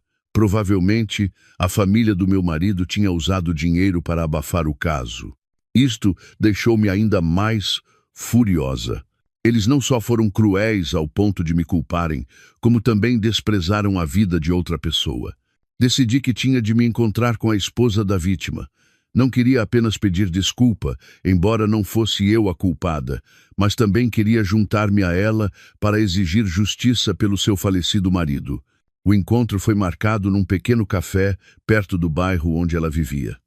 A mulher que veio ao meu encontro tinha um rosto marcado pelo sofrimento, os olhos inchados de tanto chorar. Olhou para mim com uma mistura de ressentimento e curiosidade. Não rodeei. Curvei a cabeça e disse com sinceridade: "Minha senhora, peço-lhe desculpa. Eu sou a proprietária do carro que causou o acidente ao seu marido. Sei que um pedido de desculpa não significa nada agora, mas vim aqui hoje para lhe contar a verdade." E então, mostrei-lhe o vídeo no meu telemóvel. Ela viu, as mãos a tremer, e depois desatou a chorar. Um choro de raiva e dor. Meu Deus! Aqueles monstros. Eles mataram o meu marido e ainda queriam culpar outra pessoa. Ela agarrou a minha mão, suplicante. "Minha senhora, ajude-me, por favor. Ajude-me a obter justiça para o meu marido." "Não se preocupe", disse eu, apertando a mão dela. "Não só a vou ajudar, como vamos lutar juntas. Vamos fazer com que esses criminosos se ajoelhem perante a lei." O aperto de mão entre 2 mulheres, 2 vítimas da mesma família criminosa, selou oficialmente uma aliança. Uma aliança construída sobre lágrimas, dor e um desejo ardente de justiça. Eu não sabia que esta minha ação não só me daria uma aliada forte, mas também revelaria, inadvertidamente, outro segredo. Um segredo diretamente relacionado com o homem que me salvou e que me faria ver toda a situação com outros olhos. O aperto de mão entre mim e a senhora Isabel, a esposa da vítima, não foi apenas uma promessa, foi o início de uma nova frente de batalha, mais forte e justa. Eu já não lutava sozinha pela minha honra. Agora, carregava também o peso de exigir justiça por uma vida perdida, por uma família destroçada. A doutora Clara Mendes, depois de receber a minha procuração, agiu rapidamente em nome de nós as duas e apresentou formalmente uma queixa-crime na polícia judiciária. O volumoso processo de queixa incluía a gravação da Câmara do Jardim, o meu depoimento detalhado e o pedido de instauração de processo por parte da família da vítima. A bomba legal tinha sido oficialmente ativada. Nos dias de espera pela investigação, eu e a senhora Isabel encontrávamos-nos com frequência. Ela contou-me sobre o Rui, o seu marido, um pedreiro bondoso e trabalhador, o único sustento da família. Falou-me dos seus 2 filhos pequenos, o mais velho na 3ª classe, o mais novo ainda nem na pré-escola, que todos os dias perguntavam pela mãe onde estava o pai. Cada palavra dela era como uma faca a cravar-se no meu coração, transformando o meu ódio pela família do meu marido numa determinação de ferro. Eles não só tinham destruído a minha vida, tinham tirado a vida a uma pessoa, roubado um pai aos seus filhos. Este crime era imperdoável. Senhora Catarina, disse a senhora Isabel um dia, enquanto organizávamos alguns papéis, hesitando de repente. Há uma coisa que não sei se devo contar-lhe. Olhei para ela, encorajando-a com o olhar. Diga, senhora Isabel, por favor. Agora, somos como família. A senhora Isabel respirou fundo, como se reunisse toda a sua coragem. No dia em que o meu Rui morreu, depois de a polícia ter saído, um homem estranho veio à nossa casa. Ele não disse quem era, apenas que era um transeunte que soube do sucedido. Ele deu-nos uma quantia considerável de dinheiro. Disse que era para as despesas do funeral do Rui e avisou-me para ter cuidado, que isto poderia não ser um simples acidente de viação. Ele disse, se alguém a procurar e prometer ajudar, confie nessa pessoa. O meu coração bateu descontroladamente. Um homem estranho a dizer palavras tão enigmáticas. Como é que ele era, senhora Isabel? Perguntei apressadamente. A senhora Isabel tentou lembrar-se. Ele era alto, usava um casaco preto e um boné que lhe cobria quase todo o rosto. Só me lembro que ele tinha uma pequena cicatriz na mão direita e a sua voz era muito grave e tinha algo de muito triste. Uma cicatriz na mão direita, uma voz grave e triste. Uma imagem difusa surgiu na minha mente. O homem que me carregou na noite de chuva. Embora eu não lhe tenha visto bem o rosto, ainda me lembrava vagamente da sua firmeza e da tristeza invisível que emanava dele. Seria a mesma pessoa? Senhora Catarina, o que se passa? Perguntou a senhora Isabel, preocupada ao ver a minha expressão mudar. Não é nada. Tentei esconder o meu espanto. Ele disse mais alguma coisa? Não. Ele só disse isso e saiu apressadamente. Ele conduzia uma carrinha picape cinzenta, antiga. Uns dias depois, quando eu estava desesperada sem saber o que fazer, recebi a sua chamada. A senhora também disse que me ia ajudar, exatamente como ele me tinha dito. Só aí é que tive coragem de acreditar em si. Todos os eventos começaram a ligar-se de uma forma assustadoramente lógica. O homem misterioso não só me salvou, como também procurou consolar e ajudar a família da vítima logo após o acidente. Ele sabia de tudo antecipadamente. Sabia que a família do meu marido tentaria encobrir o crime. Sabia que eu seria a pessoa a expor a verdade. E ele, silenciosamente, preparou o caminho para que eu e a senhora Isabel nos encontrássemos. Quem era ele? Porque sabia ele tanto sobre tudo, e quão profundo era o seu rancor pela família do meu marido para se dar a tanto trabalho e dedicação. O mistério sobre o meu aliado tornava-se cada vez maior, mais complexo. Contei isto a Marta. Ela também ficou perplexa. Também não sei quem ele é, senhora Catarina. Ele contacta-me através de uma aplicação segura, nunca se mostrou. Apenas dá instruções e transfere o dinheiro. Só sei que ele é muito rico e muito poderoso. Muito rico e muito poderoso. Mas conduzia uma carrinha picape antiga, vestia-se de forma simples. Este homem era uma contradição. Enquanto eu estava mergulhada no mistério da identidade do meu Salvador, a tempestade legal atingiu em cheio a família do meu marido. Com a queixa e as provas irrefutáveis, a polícia agiu rapidamente. Foram emitidos mandados de notificação para todos os envolvidos, os meus sogros, o Gonçalo e até o Miguel. A notícia espalhou-se como um incêndio, chocando todo o bairro. As pessoas já não falavam nas costas, discutiam abertamente o crime daquela família. A casa outrora imponente estava agora de portas fechadas, silenciosa como um túmulo. A Drocer Clara Mendes informou-me que, perante as provas esmagadoras, o Gonçalo tinha confessado. No entanto, os meus sogros continuavam a negar tudo. Culpavam os dois filhos, dizendo que não sabiam nada sobre o plano de fuga ou de me incriminarem. Representavam o papel de pais idosos, a sofrer pelos erros dos filhos. Eles estão a tentar escapar, disse-me a doutora Mendes ao telefone, com um tom sério.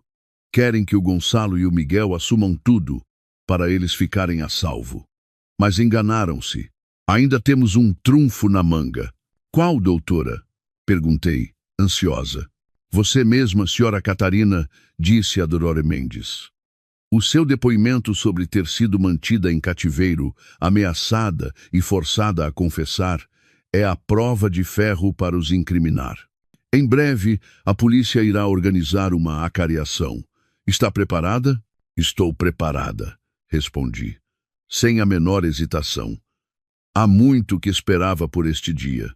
O dia em que estaria à frente deles, não como uma nora submissa, mas como uma testemunha, uma vítima, para desmascarar toda a sua falsidade e crueldade. A acariação foi marcada para uma quarta-feira de manhã. Entrei na sala de interrogatório, sentindo uma calma estranha. Do outro lado do espelho unidirecional, eu vi-os. Os meus sogros sentados, com os rostos encovados, envelhecidos uma década. O Miguel e o Gonçalo sentados lado a lado, de cabeça baixa. O confronto final estava prestes a começar. Mas eu não sabia que nesta acariação fatídica um nome seria mencionado, um nome do passado, e não só esclareceria a identidade de quem me salvou, como também desvendaria outra tragédia, outro crime enterrado há 20 anos. A sala de acariação era fria e silenciosa, apenas com o zumbido constante da ventoinha. Sentei-me em frente a eles, separados por uma longa mesa de madeira. Pela primeira vez, depois de tantos acontecimentos, toda a família estava reunida diante de mim. Mas já não era o ambiente de uma reunião familiar fingida, mas sim a tensão e a hostilidade de criminosos prestes a enfrentar a justiça. O inspetor, um homem de meia idade com um rosto severo, iniciou a sessão, indo direto ao assunto. Senhora Beatriz, senhor. Arthur. A investigação reuniu provas suficientes de que os senhores planearam e instruíram o vosso filho, Miguel Costa, a fugir e coagiram a vossa nora, Catarina Pereira, a assumir a culpa pelo vosso filho mais novo, Gonçalo. Tem algo a dizer? É uma injustiça, senhor inspetor. A minha sogra começou imediatamente a sua atuação de choro habitual. Somos velhos, como poderíamos saber de tais coisas? Para onde o Miguel foi? O que ele fez? Nós não sabíamos de nada. Quanto a Catarina, ela é da família, viu o seu cunhado cometer um erro e, por compaixão, quis ajudá-lo. Nós nunca a forçamos. Ela falou com uma fluidez que sugeria que tinha ensaiado esta peça centenas de vezes. O meu sogro acenou em concordância. É verdade, senhor inspetor. Não sabíamos de nada. Foi tudo combinado entre os dois irmãos. O descaramento deles fez-me querer rir. Mas contive-me. Fiquei em silêncio, à espera. O inspetor olhou para mim. Senhora Catarina, tem algum comentário sobre o depoimento do senhor e da senhora Costa? Senhor inspetor, comecei eu, com a voz clara e firme, cada palavra como uma martelada. O que eles dizem é uma completa mentira. E comecei a contar. Contei tudo, desde a conversa secreta que ouvi na varanda até a cena em que se ajoelharam para me forçar a confessar. Relatei cada promessa, cada ato de manipulação. O meu depoimento foi detalhado, lógico e emocional. Os rostos dos meus sogros começaram a mudar. Olhavam um para o outro, em pânico. Tu estás a mentir, estás a caluniar-nos, gritou a minha sogra, perdendo a sua pose de vítima. Mas o inspetor fez-lhe sinal para se calar. Senhora Beatriz, temos uma testemunha que ouviu toda a conversa da sua família na varanda. Quer confrontá-la? A declaração do inspetor foi como um raio que os atingiu. A senhora Beatriz ficou sem palavras, o rosto pálido. Eu sabia que essa testemunha era o meu aliado misterioso. A acariação continuou com o Miguel e o Gonçalo. O Gonçalo, após dias de detenção, já não tinha a sua arrogância. De cabeça baixa, admitiu todos os seus crimes, desde conduzir embriagado e causar o acidente até seguir o conselho da mãe para que o irmão fugisse. Quando questionado sobre o papel dos pais, o Gonçalo hesitou, olhando para a mãe. Mas perante o olhar severo do inspetor, ele finalmente murmurou: "Foi a minha mãe. A minha mãe disse ao Miguel para fugir. Diz que ela tratava de tudo." A confissão do seu filho favorito foi a facada final no escudo de mentiras da senhora Beatriz. Ela afundou-se na cadeira, a tremer. A acariação poderia ter terminado ali, com os seus crimes expostos. Mas então, o inspetor fez uma pergunta inesperada, que abriu uma porta para um segredo ainda mais terrível. "Senhor Arthur", disse o inspetor, olhando diretamente para o meu sogro, que até então tinha tentado manter a calma. "Durante a investigação, descobrimos que o senhor e a sua família têm uma relação bastante complexa com a família da vítima, o senhor Rui. Especificamente, há 20 anos, o senhor teve uma disputa de terras acesa com o pai dele, o senhor Júlio. O caso terminou com um incêndio na casa do senhor. Júlio, que o deixou gravemente queimado e o forçou a vender-lhe o terreno em disputa por um preço irrisório. Pode explicar-nos isto?" A sala inteira pareceu congelar. Fiquei chocada. "O quê? Disputa de terras, incêndio? Por que é que nunca ninguém me falou disto?" Olhei para o meu sogro. O seu rosto imponente estava agora pálido, sem uma gota de sangue, o suor a escorrer-lhe pela testa. Eu não sei. Isso foi há muito tempo. Não tem nada a ver com este acidente", gaguejou ele. A sua voz já não era firme. "Não tem nada a ver?", disse o inspetor, com a voz cortante. "Então, por que é que, depois de o seu filho ter causado um acidente mortal, em vez de tentarem socorrer a vítima ou apresentar queixa, a primeira coisa que a sua família fez foi encobrir o crime e tentar silenciar a família da vítima? Será que isto não foi apenas um acidente de viação? Será que a morte do Rui, filho do senhor Júlio, era algo que a sua família desejava?" Não foi assim", gritou o meu sogro, a sua voz cheia de pânico e medo, mas a sua reação só denunciava a sua culpa. E então, um nome saiu da sua boca, um nome dito em desespero, que esclareceu tudo. "Foi o Vasco, foi tudo culpa do Vasco." Ele incitou-me. Ele disse que esta era uma oportunidade de ouro para resolvermos todas as nossas contas. Vasco. O nome era familiar. Tentei vasculhar a minha memória. E então fiquei paralisada. Vasco. Era o nome do homem misterioso que me salvou. Lembrei-me das palavras da Marta. Ele também foi uma vítima daquela família. Ele viu em si a imagem de alguém que ele não conseguiu proteger no passado. E lembrei-me das palavras da senhora Isabel. Ele disse que era um transeunte que soube do sucedido. Agora eu entendia. Ele não era um transeunte. Ele estava envolvido, intimamente ligado à tragédia de 20 anos antes. A sala mergulhou novamente em silêncio, mas desta vez um silêncio ainda mais assustador. Um acidente de viação aparentemente simples revelava agora um rancor de 2 décadas, um crime do passado e uma conspiração de homicídio premeditado. Olhei para a família do meu marido, as pessoas com quem vivi, que agora se revelavam como demônios, e percebi que, sem querer, tinha entrado no centro de uma peça de vingança, uma peça cujo realizador ainda estava escondido nas sombras. Mas quem era ele? Qual era a sua relação com a família da vítima? E por que me escolheu a mim para executar a sua justiça? O nome Vasco, proferido pelo meu sogro em pânico, tornou-se a chave final que abriu a porta de um segredo selado por 20 anos. Toda a sala de acareação ficou em silêncio. Um silêncio tão profundo que eu conseguia ouvir o meu próprio coração a bater descontroladamente. Vasco, o homem misterioso que me salvou. Aquele que nas sombras orquestrou tudo. Afinal, quem era ele? Qual era a ligação entre ele, a família da vítima e a família do meu marido?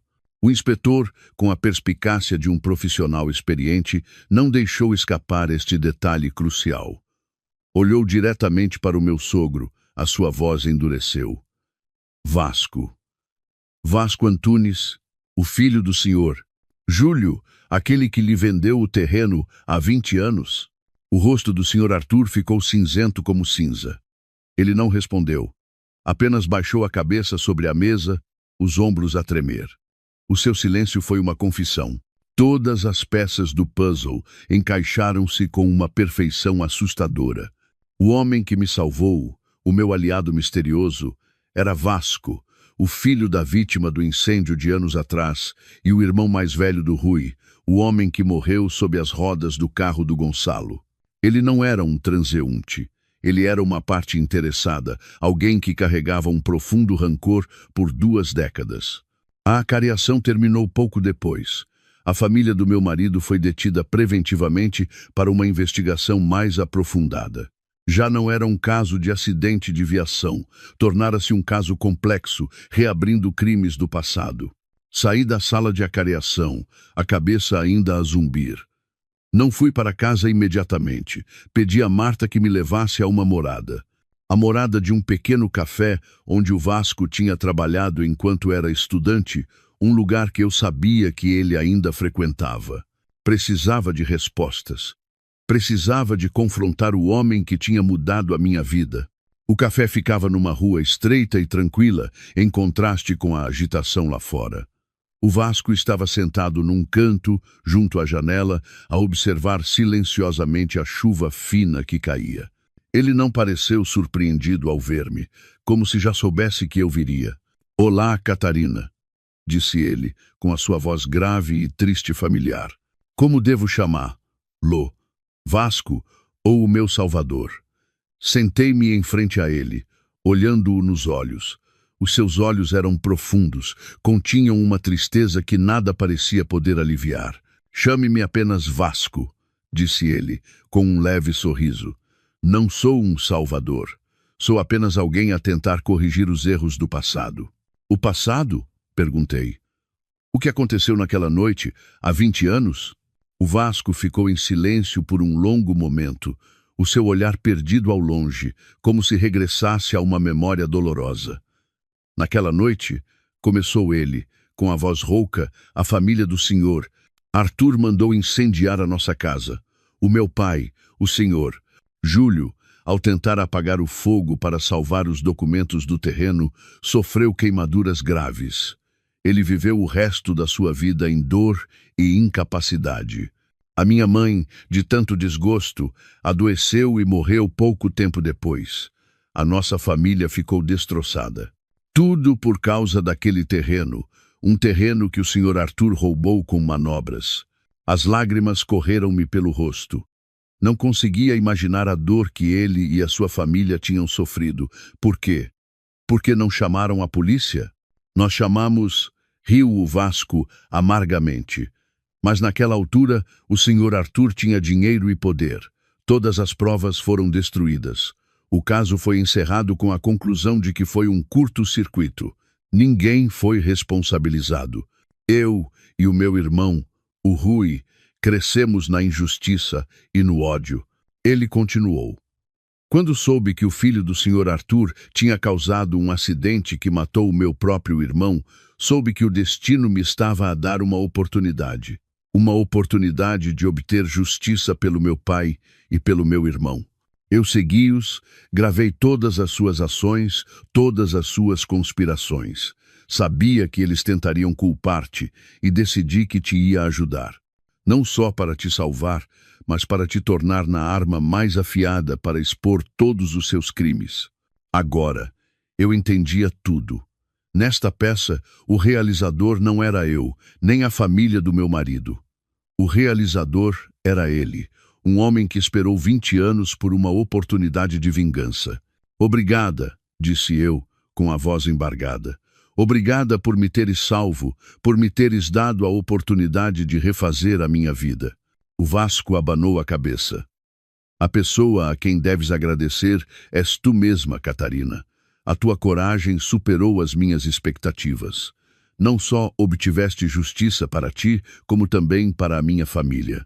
Esta dívida está paga. Alguns meses depois, o julgamento da família do meu marido teve lugar. Com as provas irrefutáveis e os depoimentos das testemunhas, a sentença final foi proferida. O meu sogro, Arthur Costa, foi condenado à pena máxima de 25 anos de prisão pelos crimes de dano qualificado, coação, encobrimento e homicídio por negligência grosseira. A minha sogra, Beatriz, foi condenada a 18 anos de prisão por cumplicidade e encobrimento. O Gonçalo, a 20 anos de prisão por homicídio por negligência e condução perigosa. E o meu marido, o Miguel, foi condenado a 7 anos de prisão por encobrimento e omissão de auxílio. Uma família inteira, um império construído sobre o crime e a mentira, desmoronou-se completamente. No dia da sentença, fui com a senhora Isabel ao cemitério. Estávamos em frente aos túmulos do Rui e do senhor Júlio a acender incenso. Rui, pai. Acabou, soluçou a senhor. Isabel. Os maus pagaram. Descansem em paz. Olhei para o céu azul, sentindo uma paz estranha. A tempestade tinha realmente passado. Após o julgamento, o Vasco veio ver-me uma última vez. Disse que ia levar a senhora Isabel e os sobrinhos para Lisboa, para começarem uma nova vida. E tu, Catarina? Já tens planos? Perguntou ele. Vou ficar aqui, sorri eu. Este lugar deu-me uma lição demasiado grande. Vou recomeçar aqui, viver a minha própria vida. Despedimo-nos num cruzamento. Ele foi para sul, eu virei noutra direção. Duas pessoas, dois destinos que se cruzaram numa tragédia, que atravessaram a tempestade juntos e que agora seguiam caminhos diferentes, mas ambos em direção a um futuro mais brilhante. Um ano depois, abri uma pequena florista no centro da cidade. O trabalho não me dava muito dinheiro, mas dava-me paz e alegria todos os dias. De vez em quando, a senhora Isabel ainda me ligava. Dizia que os filhos já andavam na escola, que a vida tinha estabilizado, que ela também tinha encontrado um novo emprego. Quanto ao Vasco, ela dizia que ele continuava o mesmo, silencioso, pensativo, mas que nos seus olhos já não havia o peso do ódio. Eu já não era a vítima sofredora de antigamente. Aprendi a perdoar, não a eles, mas a mim mesma, para poder seguir em frente. Todas as manhãs, quando os primeiros raios de sol iluminam a florista e eu vejo as flores a desabrochar, eu sorrio. A minha vida, como estas flores, foi pisada pela tempestade, mas, ainda assim, ergueu-se com resiliência para florescer novamente, mais radiante e forte do que nunca.